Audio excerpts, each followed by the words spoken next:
So, hello and welcome back to the next episode of the Unnecessary Intro podcast. And I do really hope that you just enjoyed the fucking new intro. I really hope. Because I think it's great again. To point it out once again, I think it's pretty great. I think I've done it pretty good and everything is working and it is something new and it is something special and it's some kind of thing that you can be like, yeah, if you do have a lot more podcasts you're listening to, you totally can then say, yeah, this is the SDWT podcast that's coming up now. But as you might see, this is the old setup right now. Why? Because I've seen that the new setup was pretty shit. It was totally shit, and the funny thing about it is I have actually been talking about it in the episode itself, so that it is actually or might actually not be better, and therefore I might just be wasting the audio, which I was doing at the end, which is something so unnecessary, and it was, I kind of smile at the end because I thought like, you know what, I told myself and I shouldn't have done, but you can only learn, and this is the good thing about it. You can only learn by doing it. I do have a problem, nevertheless, or anyways, because I can't go to the definitive book of body language anymore. So the website is still shutting me down or restricting me from viewing the content, as you can see now, which is a little bit a pity because I do just want to finish this book, because I have seen that it is not that much left, I think. And the second problem I have is that I'm here on the paulminus.com website with the one thing that I've been talking about the last episode and the episode before actually. I have actually nearly finished this book. And therefore I'm asking myself, what should I do afterwards? And I don't know. And this is the problem. So therefore I will just go through this summary again, or just, finish it. And then afterwards I will just try to find a new book. I would say even on the paulminus.com website as well, because because everything is working there. There are not many spelling mistakes, and there should be some great books as well left for me to go through. But this is it. This is what we're going to do. And always remind yourself to sit straight. And this is actually something that I've learned today. It seems to be that the Harvard University really just proved that it makes some kind of difference, the way you speak, the way you act, the way you sit, the way you move. And therefore this quite underlines the theory or the saying of Tony Robbins that motion creates emotion. And I was always like a little bit, yeah, okay, it could be true, but it could not be true. I was always like a little bit in between. So I didn't really know if I should quite, trust in it or not. But because Harvard just really proved it right now, why shouldn't I believe in it? So it is pretty great that they did it.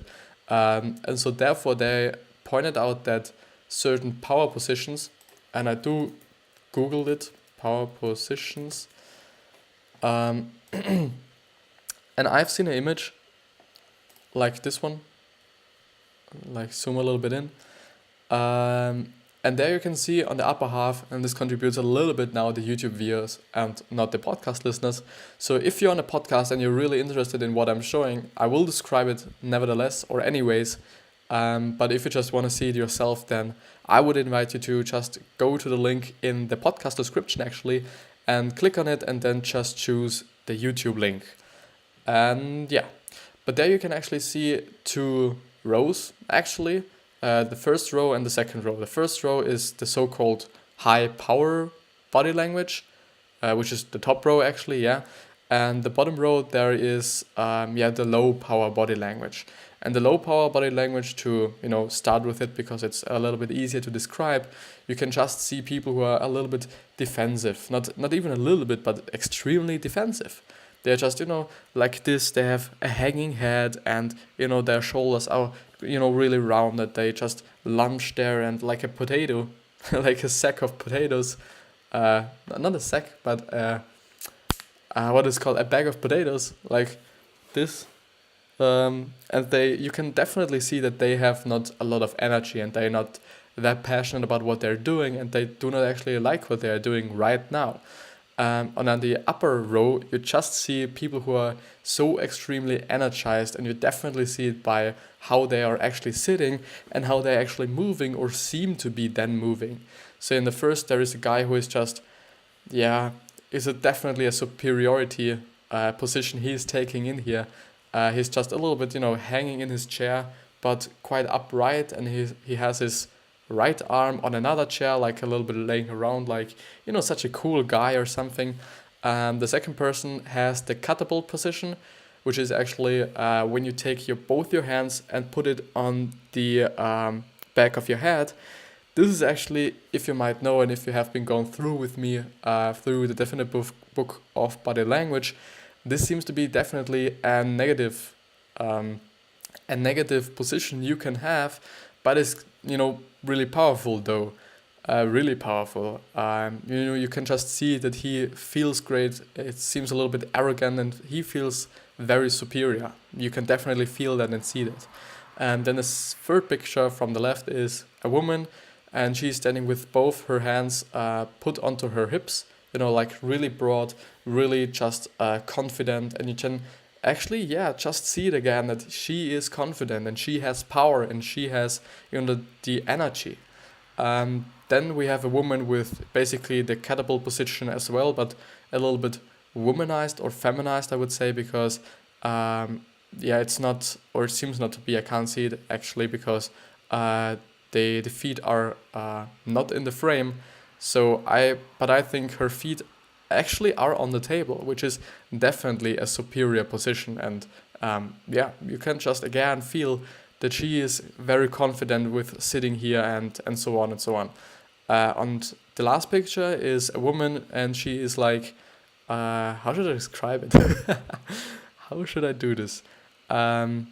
She's like standing in front of a table, and she has both her hands, put on the table, and she's like pushing it a little bit forward, like you often see with presidents or just people who are on a podium and speaking with a podium, that they actually grab it and they lean a little bit forward. This is some kind of the exact same situation there, but you can definitely see in the top row that these people do have the energy and the confidence once more. So Harvard seems to, and this is actually from the Harvard University, so pictures from the Harvard University. I think it's actually great that they just prove that this is true, and therefore I can just be kind of feel good when I just rely on this and talk about this and suggest it to people, because I do not really want to suggest something that I'm not quite sure about or I do not have any kind of opinion about. This was actually the same thing with today's Instagram post I've just made, because there I have been writing about something I wasn't quite sure about, and I'm still a little bit pondering if I should actually use it as a post or not. I feel like not doing it because I do not want to give false advice and suggest something I'm not quite knowledgeable about or I do not quite know. On the other hand, though, I just realized that I've often in the last few weeks, actually, I think I haven't been giving a lot great advice. It was also always quite some quotes, like motivational stuff and so on, which is something that could motivate you, actually, and that also could bring you any value, but I actually do want to give more value in terms of accurate tips and actual tips. And therefore, I just, the next post for tomorrow will definitely be a little bit more into my knowledge. This time, because I've just had it in my mind, this will definitely be more about body language, or quite only about body language and all these things that I've learned, during the last few episodes we have been discussing this body language book, because I really think they could contribute a lot of people. But it's always a little bit but complicated to just give it to people and be sure that they will not understand it, but they will just use it and trust in you. Because everybody could say yeah, you should speak in a 55-degree angle to someone because it's the best position. Everybody could say this, even though a lot of people won't, because nobody could come to the conclusion or would come to the conclusion. But yeah. But we go on with the summary. So Keller's parting words. A life worth living might be measured in many ways, but the one way that stands above all others is living a life of no regrets. Keller explains that by having a purpose that you prioritize and are able to be productive, you are well on the road to achieving the extraordinary results you dream of. Yeah, totally a purpose. And I think especially a purpose that's a little bit above you. It's not like, yeah, you want to be rich or you want to be successful. Actually, Viktor Frankl, which is, you might know his book, Man's Search for Meaning. It is quite a tough book.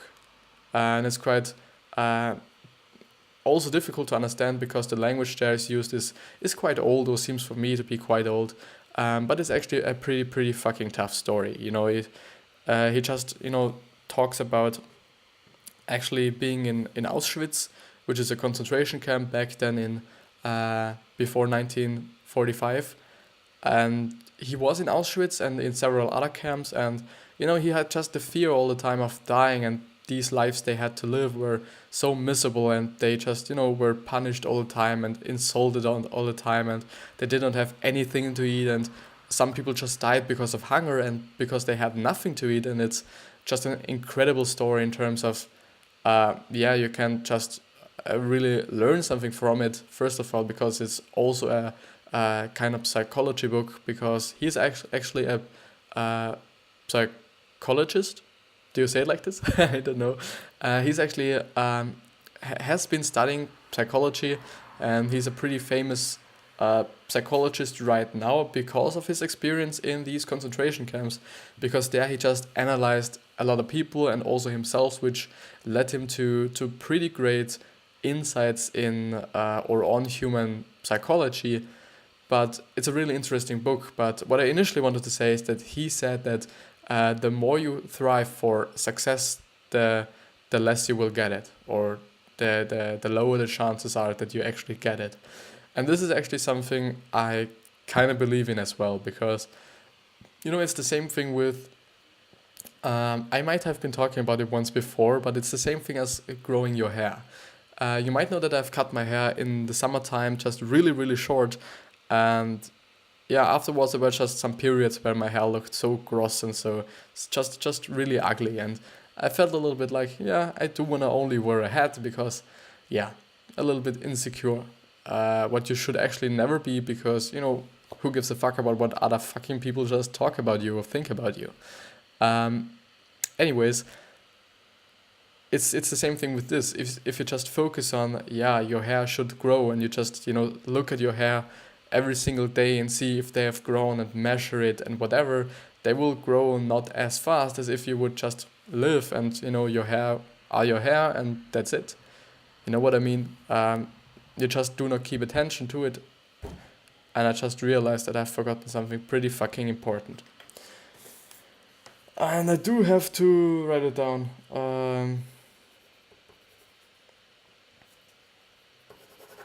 I probably won't see this. I do hope that I'm not forgetting it. But yeah, so I think it's the same thing, or it could be the same thing with success. I don't know. If you just focus on success so extremely, then it might come to the point, that now I think I get it.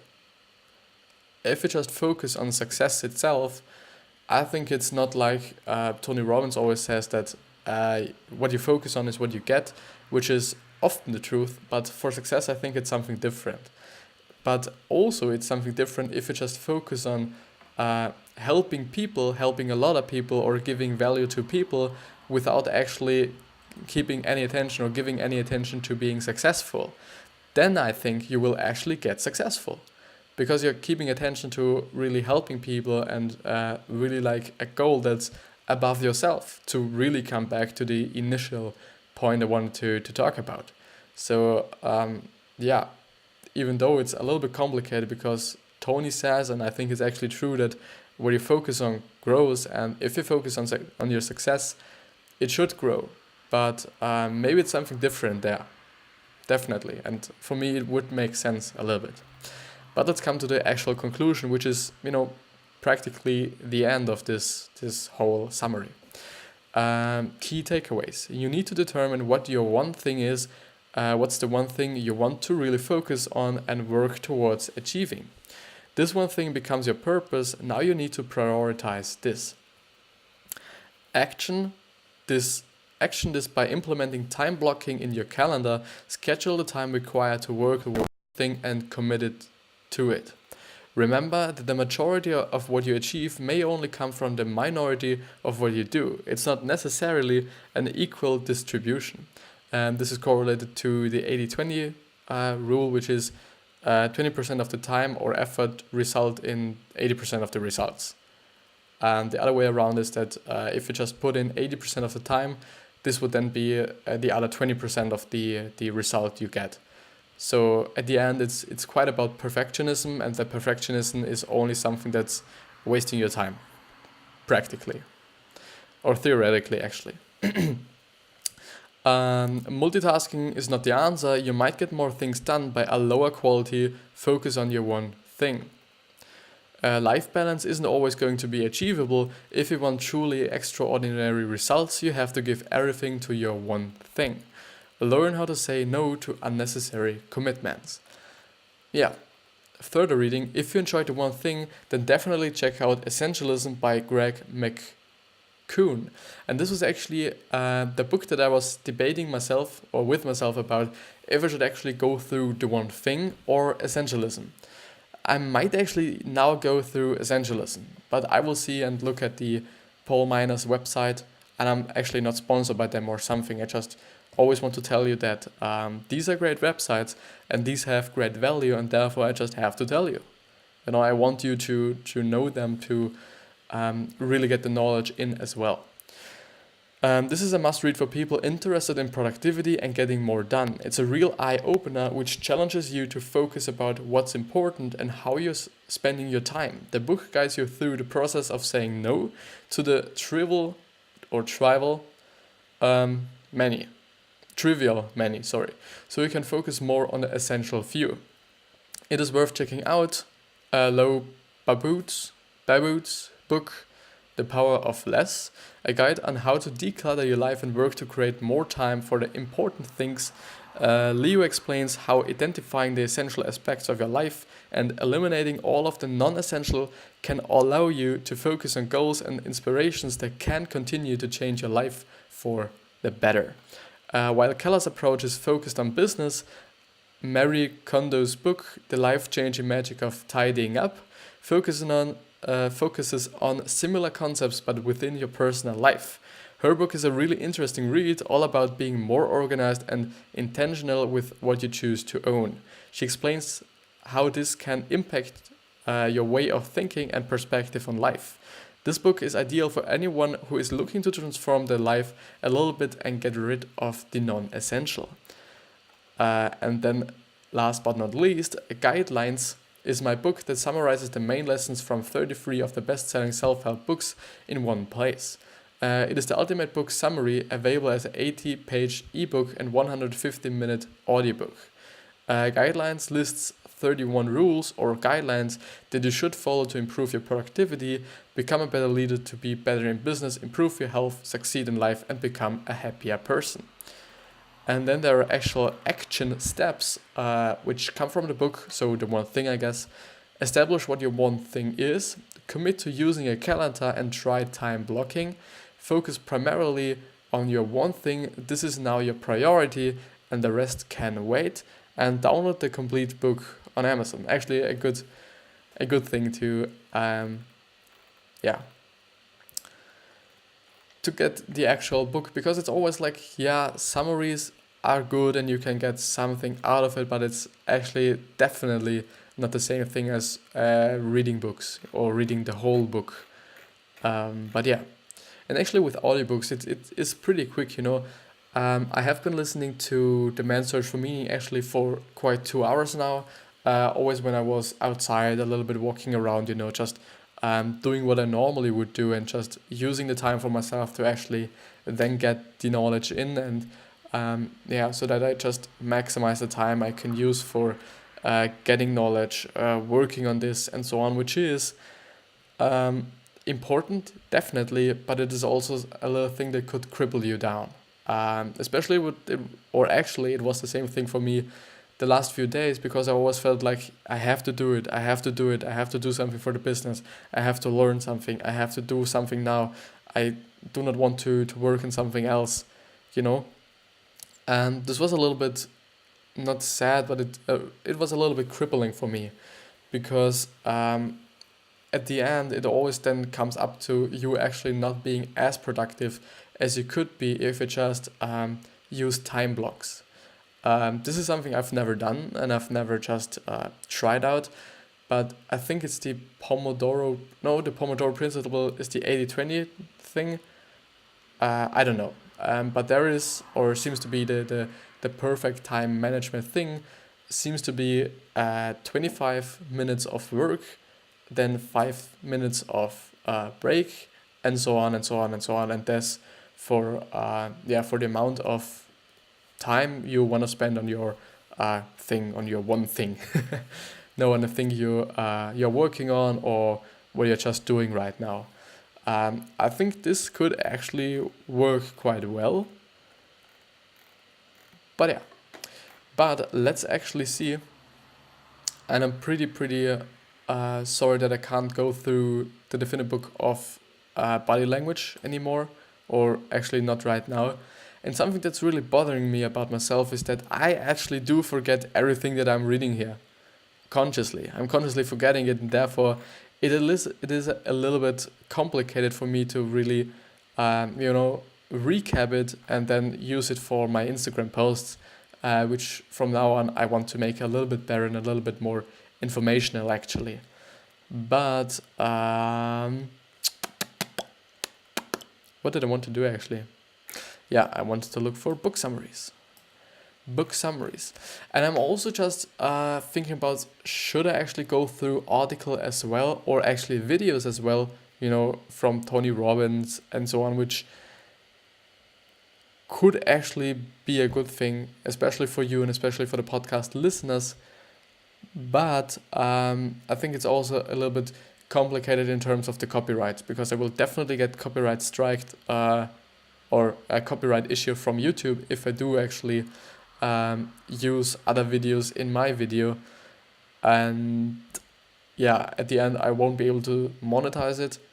But this is not something that I'm thinking about right now, because I do not have the ability right now actually, because YouTube did it like this, that you actually have to have 1,000 subscribers and 4,000 minutes of video playtime for the last 12 months, and then you can actually get a partner or be a partner and actually, is it like this? I think there was actually a link. No. Book summaries, Paul. But we could actually go through the SamuelThomasDavis.com website as well. And I've just hit my own teeth. Something really, really disturbing. This could actually also be good for us.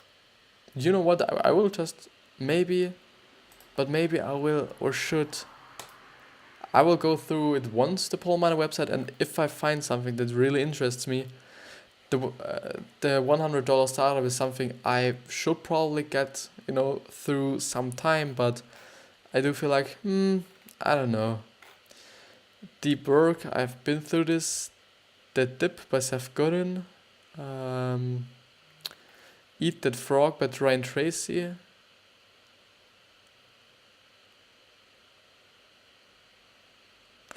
Okay, this could also be one. Ego is the Enemy. Something that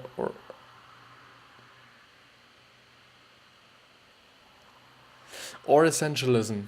But the thing is, I just have to look at essentialism because I do just want to have a book I can go through right now, so that I not kinda have any weight on myself for the next episodes, that I actually do have to do something.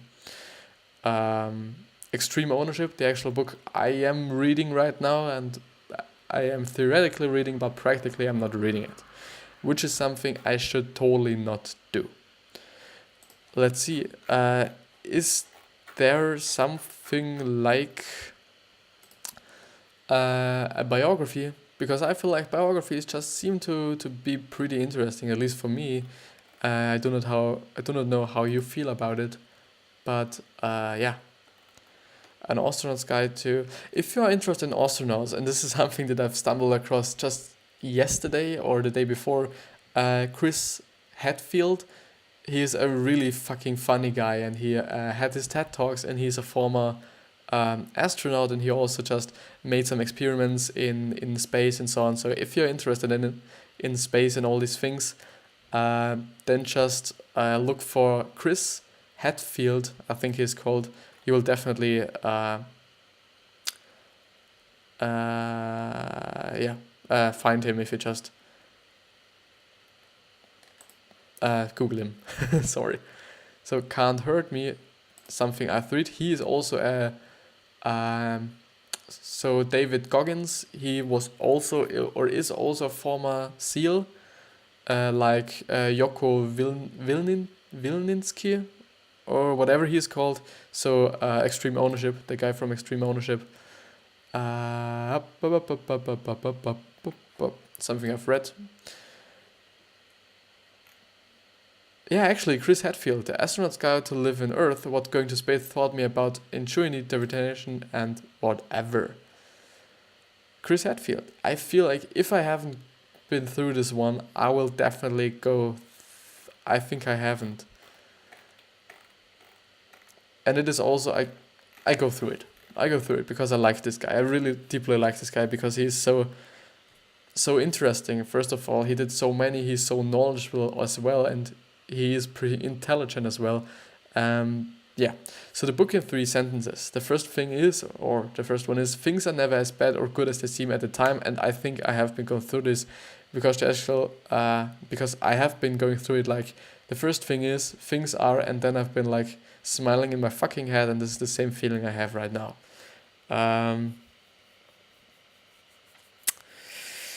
I've been going through it. I feel like I do want to go through it once more, but nah, I can't. Psychology. Let's go to psychology. Also something good. You Are Not So Smart. This is something I've also read. Peak Secrets from New Science of Expertise.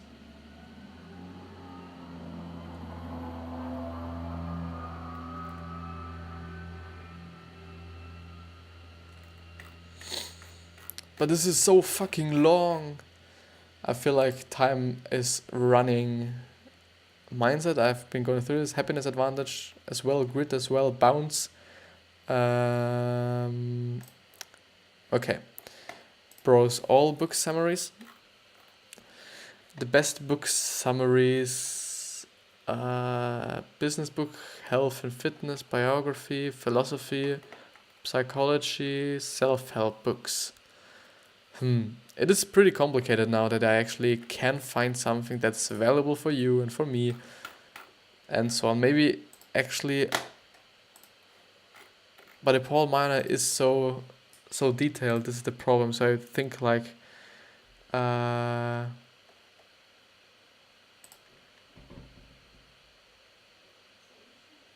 rejection proof. This is pretty short. This is definitely short. So, rejection proof by Xian Xiong, or it's Jia and Jiang.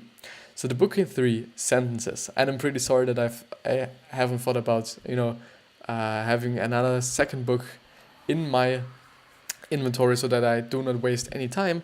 But we do have something right now, and you do have a little bit information on, other books that you might be interested in. But yeah, so when you are not afraid of rejection and it feels like you have nothing to lose, amazing things can happen. I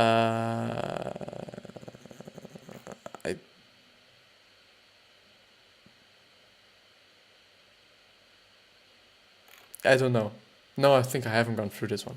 So when you're not afraid of rejection, it feels like you have nothing to lose, amazing things can happen. Because it feels like I have once read this paragraph before, but it's actually the truth. If you do not fear to get rejected, everything is great because you will just, move forward. If it is like, just really hitting up potential clients, and if you're like, cold calling them or cold emailing them, it is the same thing. If you aren't really afraid of getting rejected, you will just do it until you get a fucking client. This is it. The second one is becoming a master of a craft requires not just great skills, but also the ability to weather rejections to get to an acceptance, not to mention an unfailing belief in yourself and your own work. Sorry, I do have to read it again. Becoming a master of a craft requires not just great skills, totally. Also some kind of talent maybe, but I think you can just outwork everybody if you want to. But especially passion and the love for what you're doing, and that you actually like what you're just willing to be a master of. But also the ability to weather rejections to get to an acceptance. So that you actually accept something, I guess. Not to mention an unfailing belief in yourself and your own work, totally. If you do not believe in what you're doing right now, just fully. This is something that I have problems with. I kind of believe like, is it really the thing I should be doing? Should I do something besides that? It's fun for me, definitely. And it is something that I feel like is doing something good for me. Not pretty much in terms of my relationships. That's pretty much fucking all my relationships, unfortunately. But this is something you can totally manage if you want to. But yeah. And the third one is what you need is not acceptance from others, but acceptance from yourself. Being comfortable with who you are is a prerequisite, not the result of seeking others' approval. Totally true, because often, just people talk and people do not know you. People, even if it's your mother or really close friends or even your spouse or girlfriend or whomever, they might practically or theoretically only actually, I think even practically know around maybe 50% of you, because they all do not know what you're thinking, and what you're thinking is quite a lot. I think at least, or just, only thinking is quite such a big number or big thing. So yeah, the 5 big ideas of this book are, the first one is, when I was confident, friendly and open, people seemed more inclined to go along with my request, even if they said no. They at least stayed engaged longer to ask questions. Totally. Because I think people feel it, especially with the friendliness and kindness and openness and also the confidence. So actually all of these 3. It is important because at my point of view, especially being kind and friendly is pretty important, because it makes your life better and it makes some other people's life better, and you can just connect way better. Because if you're a fucking asshole, nobody wants to talk with you or talk to you. So that's, how I feel about it. The second thing is, if a person who fears rejection were suddenly unafraid of it, what might she be capable of? She might just be capable of doing it, or just doing it unless, she get to her goal. The third one is, when you are not afraid of rejection and it feels like you have nothing to lose, amazing things can happen. Okay, this is practically like the second one. The fourth one is, through an experiment, I observed a very important fact. People could react to the same request very differently, and it said nothing about me. Totally, because it's also always about them. You may have a really great business idea, or you think it's a great business idea, and some people say, yeah, it is totally great, and some people just say, no, it's not. It's what life is. Everybody is an individual, and all people just around the world have different opinions and different kind of thought patterns as well, and different values and goals. Yeah. The fifth one is, one of the greatest lessons of my journey was that any rejection can have hidden upsides, if only we are willing to look for them. Totally. And this is the same thing with failing, and therefore I pretty much should fall in love with failing. I haven't yet totally, because I do not put myself often in a position that I can actually fail. Yesterday I kind of failed with my audio, totally, because it was shit and it was not good, totally not. But yeah, I should definitely feel more in love with it, and definitely should expose myself more to it as well. But all these failures I've made until now, or I'm doing right now, are those I feel like, yeah, okay, it's a failure. I learn from it, and I just see for what I could learn from them. But yeah, to just maybe I should actually, yeah, this would have been a little bit better. I'm sorry. But yeah, so the rejection proof summary. So actually, to go to the actual summary, when I was confident and friendly, this is something I've read. If a person who fears rejection were suddenly, I've read that.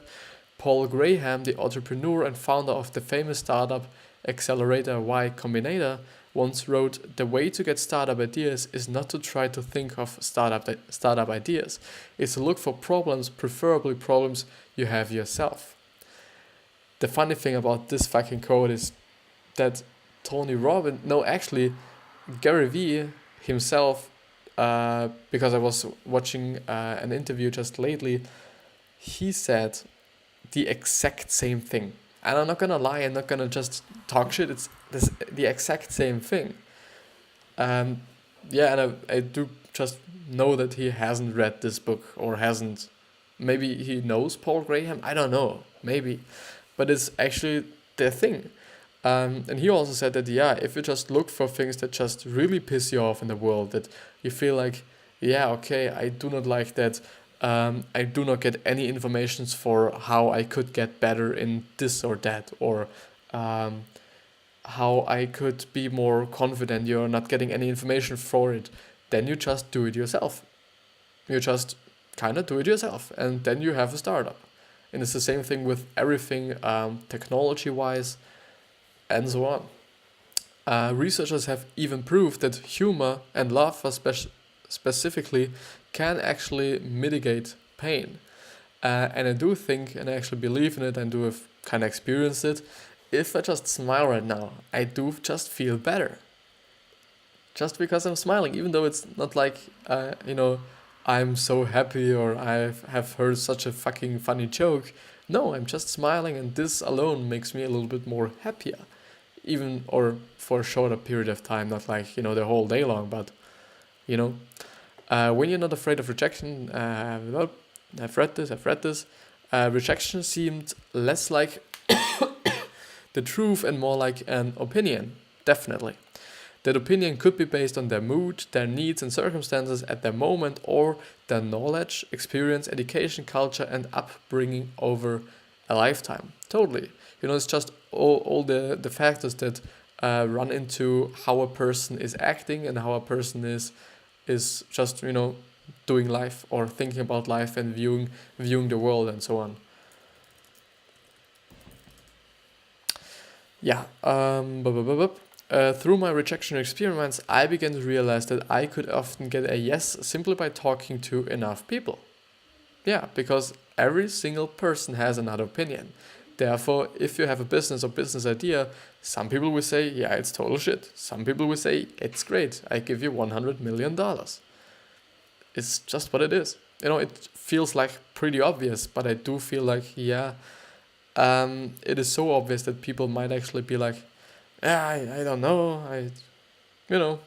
you forget about it. It's as if becoming a master of a craft requires not just great skills, but also the ability to weather rejections to get to an acceptance. I've read this, but if acceptance is the only thing a person strives for, all she or he needs to do is to talk to enough people, odds are that someone will eventually say yes. But yeah, definitely. Asking why tended to clear up any misunderstanding on my part about the other person's motivations. Asking why I tended to clear up any misunderstanding. I don't know what he means. Asking why can open up a whole new channel of understanding and possibility between a requester and a requestee. Totally. It's something very, very important. Actually, I don't know whom it is, but a person wrote an actual book about the question why, or the word why, which is always start with the why, or everything begins with a why, or something like this, I think. One of the greatest lessons of my journey was that any rejection can have hidden upsides if only we are willing to look for them. Totally, and yeah, I've read that. Instead of sulking, just hanging on, or simply giving up after the first 15 minutes, I treated the experience as a feedback tool and quickly changed my tactics without abandoning the cause altogether. Totally, because if you do have something and you get rejected, which is something kind of failure as well, you just get to know that your approach might not be the best one, and so you change it up and try with another one, and just try and see what works the best. Perhaps the question we should ask about an idea is not how to avoid rejection, but is my idea worth of rejection? Totally. In the end, what we really need is not acceptance from others, but acceptance from ourselves. In fact, being comfortable with who we are should be a prerequisite, not a result or seeking others' approval. Totally, and I have read that one, but it is important for me, so I feel good about going ahead with it once more. 24 lessons learned. So these are actual very, very short points, which I can go through right now pretty quickly. And I will be in time perfectly, I think. Everything is good. Sorry. I'm sorry. Rejection is human. And I feel... So, now it is working. My voice. Rejection is human. Rejection is a human interaction. I'm sorry, but I have to cover myself up because I'm always looking at myself, but I should look into my camera. Rejection is human. Rejection is a human interaction with two sides. It often says more about the rejector than the rejectee and should never be used as a universal truth and sole judgment of merit. Which just means for me, you should just not take it personally. The second thing is rejection is an opinion. Rejection is an opinion of the rejector. It is heavily influenced by historical context, cultural differences, and psychological factors. There is no universal rejection or acceptance. Rejection has a number. Every rejection has a number. If the rejectee goes through enough rejections, a no could turn into a yes. Totally. The fourth one is ask why before goodbye. Sustain the conversation after the initial rejection. The magic word is why, which can often reveal the underlying reason for the rejection and present the rejectee with the opportunity to overcome the issue. Totally, it's pretty important if you no matter what you get rejected for, to ask why, to actually know why this person just made this choice that he says, no, I do not want your business, or no, I do not give you my number, or everything like this. Ask why before goodbye. I've read that. Is this? No. Everything good. Retreat, don't run. By not giving up after the initial rejection and instead retreating to a lesser request, one has a much higher chance of landing a yes. Collaborate, don't contend. Never argue with the rejector. Instead, try to collaborate with the person to make the request happen. Totally, because it then just, if you do just kind of argue with him, it's just opinion against opinion. And, everybody has its own opinion. His might be based on, wrong information or wrong beliefs or whatever, and yours not. But, just really kind of really hardly and pushing him to change his mind won't work. Switch up, don't give up. Before deciding to quit or not to quit, step back and make the request to a different person in a different environment under different circumstances. Give a why. By explaining the reason behind the request, one has a higher chance to be accepted. By explaining the reason behind the request, one has a higher chance to be accepted. Start with I. Starting the request with the word I can give the request a more authentic control over the request. Never pretend to think in the other person's interest without generally knowing them. Totally. And this is a pretty great contribution to my life because, as you might know, I pretty much like the book How to Win Friends and Influence People by Dale Carnegie. And he says that you should always think and talk into the other person's interest. But it's just the truth that you shouldn't be doing it if you do not know the person, because this would just lead yourself to, not being right. If you just be like, yeah, this is my business idea, and, there are some pretty substantial things like, you have a businessman in front of you, and yeah, he will definitely make a business or have a business that's profiting him. And if you are like, yeah, this is profiting you, it will work, or it will be a good sign or a good thing. But there are some universal things that are just in somebody's interest in terms of their personality or in terms of who they are, just but not everything. The 10th one is acknowledge doubts. By admitting obvious and possible objections in your request before the other person, one can increase the trust level. Okay.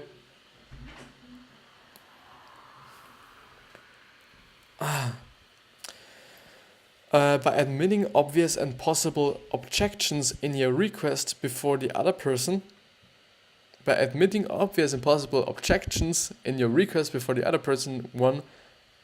increase the trust level between the two parties. Target the audience. By choosing a more receptive audience, one can enhance the chance of being accepted. Totally. If you're just talking about business with, a single mother, she won't be interested. Patience and respect. Rejection is usually a hard message. Delivering the message with the right attitude can go a long way to soften the blow. Never belittle the rejectee. Be direct. When giving a rejection, present the reason after the rejection. Avoid long and convoluted setup and reasoning. When giving a rejection, present the reason after rejection. The 14th one is offer alternatives. By offering alternatives to get a yes, or even simply concessions, one can make the other person a fan even in rejection. Motivation. Rejection can be used as one of the strongest motivations to fuel someone's fire to achievement. Self-improvement. By taking the emotion out of rejection, one can use it as an effective way to improve an idea or product. Worthiness. Sometimes it is good to be rejected, especially if public opinions is heavily influenced by group and conventional thinking, and if the idea is radically creative. Character building.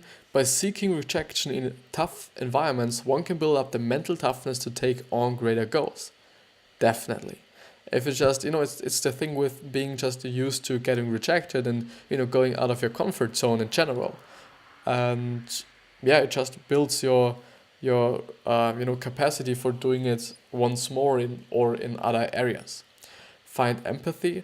All rejections are shared by many people in the world. One can use rejection and suffering to obtain empathy and understanding of other persons or people. Find value. Repeated rejections can serve as the measuring stick for one's resolve and belief. Some of the greatest triumphant stories came only after gut-wrenching rejections. Find missions or mission. Sometimes the most brutal rejection in life signal a new beginning and mission for the rejectee. Totally, and this is just my fucking story.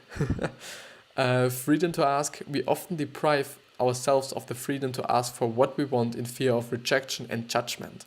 But amazing things often happen only after we take the first step. Freedom to accept yourself. Our inner need for approval asking forces us, so our inner need for approval seeking forces us to constantly look for acceptance from other people. Yet, the people from whom we need acceptance the most is ourselves. And the 24th and last one, detachment from results. By focusing on controllable focus or factors such as your efforts and actions, and by detaching yourself from uncontrollable outcomes such as acceptance or rejection, we can achieve greater success in the long run. And this is just the same thing as saying you should actually be focusing on the things you can actually change and not the things you can't change. Because it's just the truth. You can't change the weather, and therefore you just, be positive about it, or you be negative about it. I would suggest you to be positive about it. Or just be complaining about, I don't know, other things you can't control. It's just unnecessary, and you shouldn't be doing it. It's not worth your time, quite. But, let me see myself again. This is the end of the episode. I hope you got a lot out of it. I think there were just pretty good informations in it, and just things that I pretty much stand for, self-development wise or character wise, some sort of. I hope you're happy, and I wish you the best and ultimate happiness, success, wealth. I hope you're giving back something, and you have a great legacy as well as wealth. This is the thing I forgot. So health, wealth, success, health, wealth, happiness, giving back, and legacy.